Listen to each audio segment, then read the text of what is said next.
ओम कालस्वरूपिणे नमः। ओम विश्वरूपाय नमः। ओम जगन्नाथाय नमः। ओम कमलनाभाय नमः। ओम जगत्कुक्षिणे नमः। ओम लक्ष्मीविलवृक्षस्थले नमः। ओम चक्रादिदत्ताय नमः। ओम चतुर्बाहवे नमः। ओम श्रीकंठाय नमः। ओम चक्रवृताय नमः। ओम सत्यवाचने नमः। ओम सत्यसायिने नमः। ओम रवीन्द्रलोकाचार्य नमः। ओम विगतत्वयज्ञाय नमः। ओम सर्वव्यापिने नमः। ओम सत्यनारायण स्वामिने नमः। सर्वालिंगां नमामि।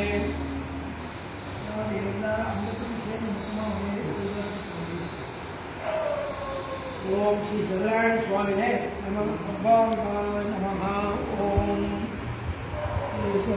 लीलामानुष्य विग्रहाय नमः। ओम श्रीवत्सगोत्सवाय नमः।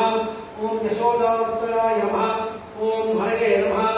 ओम सदगुदासक्ताधे सारकविलासक्ते नमः। ओम देवीनाथाय नमः। ओम श्रीयाय नमः। ओम नंदगोप्रियाय नमः। ओम यमुनादेहंसाय नमः। प्रजाय नमः। ओम भूताजीवकराय नमः। ओम सकरातवंशाय नमः। ओम नंदगज नंदिनीये नमः। ओम सच्चिदानंद विग्रहाय नमः। ओम नवनीतविल्पाकाय नमः। ओम नवनीताय नमः। ओम अनगाय नमः। ओम नवहीवराय नमः। ओम दुर्गप्रसादाय नमः। ओम शोधगिरिसर्पेजाय नमः। ओम त्रिप्रेयिके नमः। ओम मधुराख्ये नमः।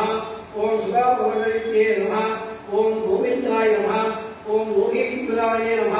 ओम वत्सलाय नमः। ओम अनंताय नमः। ओम देवदासाय नमः। ओम त्रिणीकृत प्रणवध्याय नमः। ओम यमुना सुभद्रजाय नमः। ओम उद्धारपादपत्रे नमः। ओम कामसत्सागात्रे नमः। ओम गोपैश्याय नमः। ओम योगिने नमः। ओम कोटीश्वराय नमः। ओम विलपदे नमः। ओम परमजोषिये नमः। ओम यादवेभ्याय नमः। ओम नितिपदाय नमः। ओम ओम पीठापादे नमः। ओम वाद्यादवत्थाय नमः। ओम गोवत्सलोचन्द्रे नमः। ओम गोपालाय नमः। ओम सर्वबालकाय नमः। ओम अजाय नमः। ओम निरंजनाय नमः। ओम कामधेनाय नमः। ओम गजलोचनाय नमः। ओम अजित्ने नमः। ओम मधुरानादाय नमः। ओम द्वारकानाय नमः। ओम परिणे नमः। ओम वृन्दावनसंकीर्णे नमः। ओम तुलसीदामभूषणाय नमः। ओम सप्तमैवर्तने नमः। ओम नरनारायणाय नमः। ओम कुम्भजातप्रदाय नमः। ओम वाणिने नमः। ओम परपुरुषाय नमः। मुष्टिकासर्वयुद्धवदाय नमः। ओम संसारवीरिणे नमः। ओम कंसालये नमः। ओम मुराराय नमः। ओम नरकाकाराय नमः। अनादिब्रह्मचारिणे नमः। ओम विश्वस्वरस्थिताय नमः। ओम शिशुपालकृते नमः। ओम दुर्योधनरङ्गाय नमः। ओम विरागरङ्गाय नमः। ओम विश्वरूपारायणाय नमः। ओम सत्यवाचने नमः। ओम सत्यसंगत्वाय नमः। ओम सत्यराधाय नमः। ओम जैने नमः। ओम सुमुद्राभूताय नमः। ओम जिष्णवे नमः। ओम विष्णुपुत्रप्रदकाय नमः। ओम जगद्गुरुवे नमः। ओम जगन्नाथाय नमः। ओम वेणुनाथाय नमः। ओम शबालसुरत्वदेवे नमः। ओम बाणासुरघातकाय नमः। ओम रजिष्ठविष्णवे नमः। ओम पार्थसारथे नमः। ओम अव्यज्ञाय नमः। ओम गीतामृतराय नमः। समर्पयामि।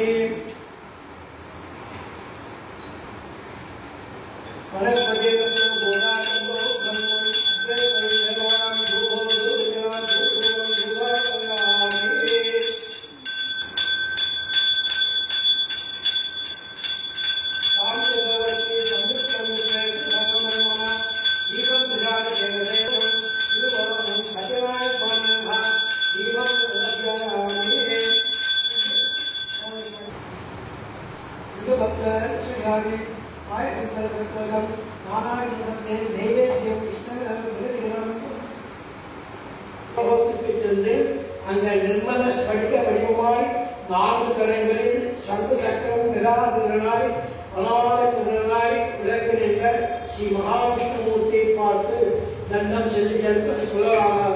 ஓம் மகாபிரபோ அநாத ரக்ஷா ஆபத்பாகவா சகல ஜீவதேதனாரா ஒரு திருவடிகளே சரணம் என்று சோத்திரம் செய்திருந்த நாதரை ஸ்ரீ மகாபிரபு ஓ நாதா நீங்கள் இங்கு வந்த காரணம் நாடு எதை கோரி இங்கு வந்தனை அதை நமக்கு குருவாக முன்பு அபிஷ்டத்தை பூர்த்தி செய்கிறேன் என்றார்.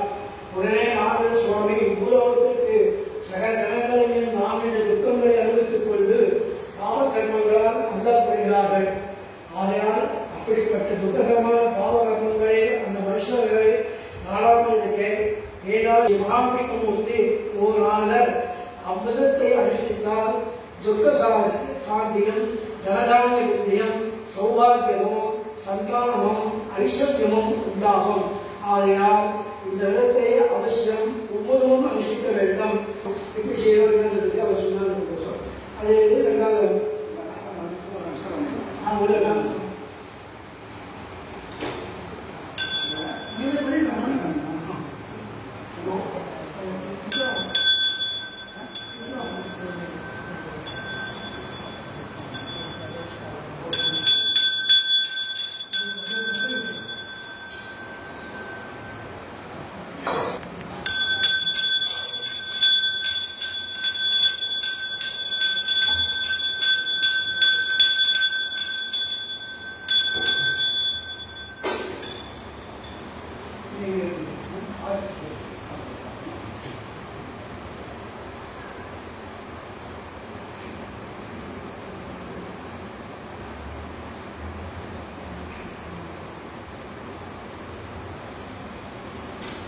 இன்னும் சூடாக ஸ்ரீசங்கரை நோக்கி ஓ ஈஸ்வரே முன்பு எவரால் அனுஷ்டிக்க வேண்டுமோ அனுஷ்டிக்கப்பட்டதோ அதை சொல்கிறேன் கேளுங்கள் என்று சொல்ல ஆரம்பித்தார்.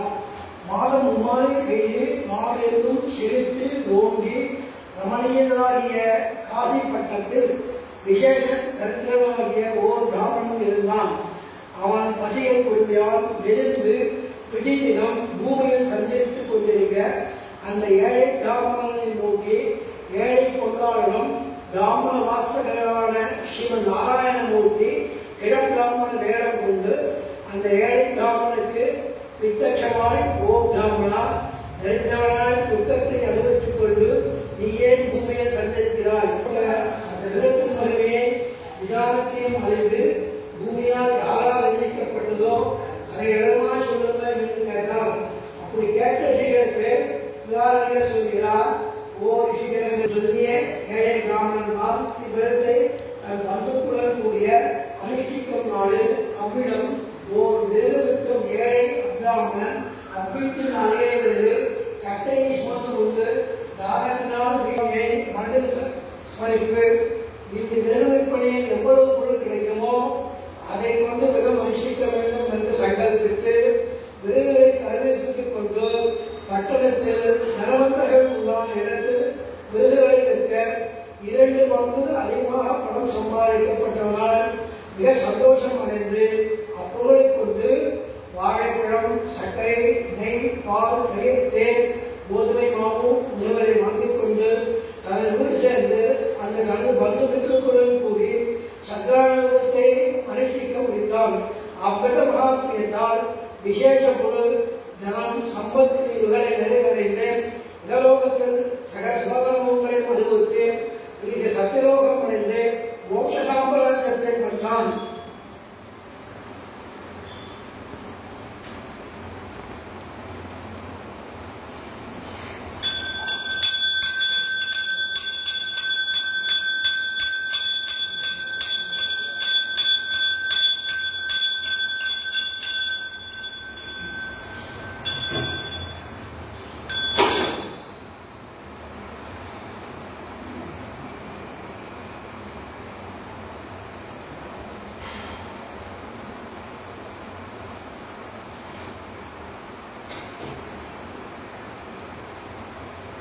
மூணாவது அத்தியாயம். அந்த யாரால் எப்படி இருந்தால் சௌகரியமான மொழிகளே இன்னும் சொல்கிறேன் கேளுங்கள் என்று சௌகாரிகளுக்கு உதவிகள் சொல்கிறார். அனுஷ்டிக்க வேண்டும் என்று நியமித்துக் கொண்டு சிறிது நேரத்துக்குள் சமநிலத்தினால் தன் பாதையை பார்த்து நாயை நமக்கு நாராயணன் அனுகிரகத்தினால் பெருமான் உண்டானான். அதன் பொருட்டு இவரது அபிஷேகம் என்று சொல்லிவிட்டு தன் காரியங்களை பார்த்துக் கொண்டிருந்தான். இப்படி இருக்க சாலூர் பத்தினியாக லீலாவதி என்பவள் சத்யநாராயணன் அனுகிரகத்தினால் கர்ப்பகாரியாக இருந்து 10வது மாசத்தில் ஓர் பெண் குழந்தை பெற்றெடுத்து அக்குழந்தை மிக அன்புடன் தினத்தினே பாலச்சந்திரனை போல வளர்த்து வந்தார். அக்குழந்தைக்கு கலாவதி என்று பெயர் வந்து சந்தோஷத்துடன் காலத்தை கழித்தனர்கள். சாரவதத்தை அனுஷ்டித்து பூஜாகரியான சுவாமியை மனதில் எண்ணி, சுவாமி என் பக்தாவும் மனோகரம் சும்மான் வீடு வந்து சேர வேண்டும், அவர்கள் உமால் செய்த குற்றம் குறைகளை தர வேண்டும் என்று சோத்திரம் செய்தார்.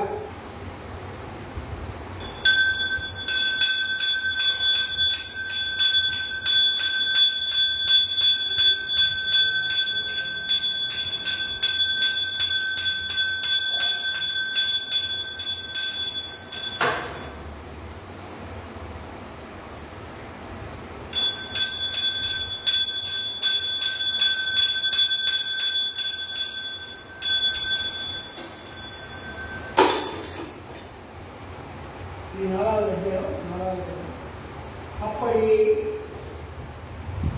ஆபத்தாண்டவா சமஸ்த புத்தியாவதி தேவர்கள் உமது மாற்றால் உருகப்பட்டு உமது உடலாமங்களை உடலா அதிர்ஷ்டங்களையும் அறியமாட்டார்கள். மூடனாகி நான் உமது மாயவும் மோகினனாய் உமது சூர்வங்களை எவ்வாறு கண்டுகொள்வேன்? என் அறிவுக்கு ஏற்றவாறு தோத்திரம் செய்கிறேன். எனக்கு உமது தரிசனம் கொடுத்து ரட்சித்து எனது கப்பலில் உள்ள பொருட்களை முன்மாதிரியே இருக்க கிருபை கூர்ந்து அடியனை காத்திட வேண்டும் என்று தோற்றம் செய்தான். அப்படி செய்யும் சாதுக்கு கபலவேஷ கூறினை காணாமல் செய்தேன் என்று சொல்லி மறைந்தார்.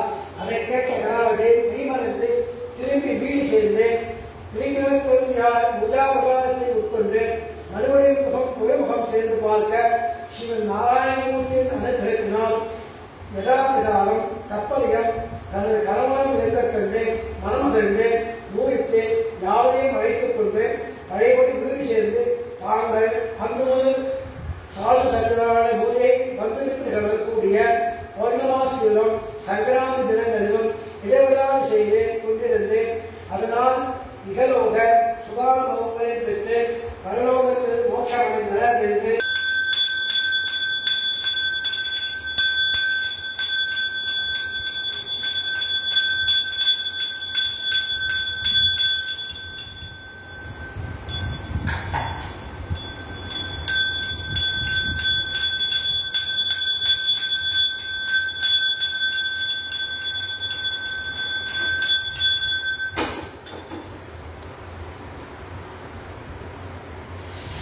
இந்த பிரகாரம் விவரமாக சத்யநாராயணத்தை சுதப்பிரகாரையால் சொல்ல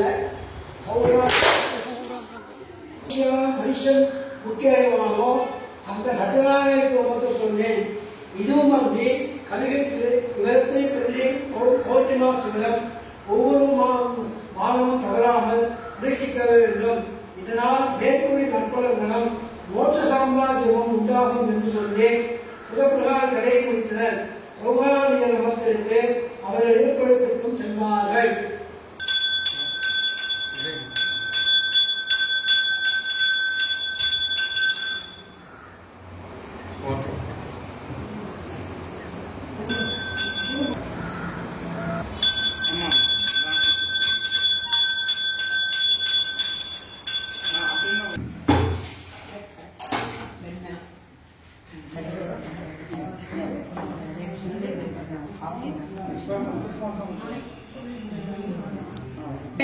नमो वयमयी शरणाय गुरुवे समेगा मानकाम कामाय गुरु आरे गुरुवे शरणागतु उदेराय विश्वनाय महाराजाय नमः.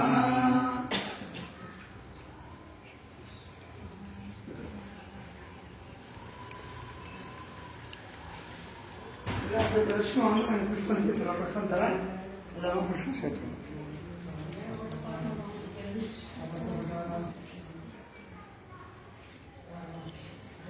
பிரஷ்மா வந்துருங்க.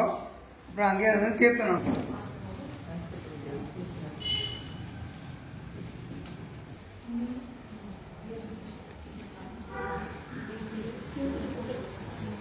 சரி கேட்டேன் வாங்க சரிம்மா தொடக்கூடாது தொடாம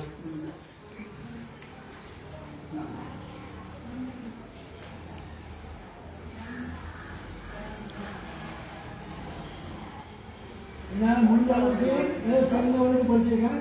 ஏதாவது தப்பு தவறுனா தவறாக இருந்தால் எங்கிட்ட விட்டுருவேன். நல்லதாக எடுத்துட்டு போகலாம். பரவாயில்லையா சுமாராக நீங்கள் இப்போ போய் விட்டீங்களா? நான் வந்துட்டு வந்துட்டீங்க. நீங்களாம்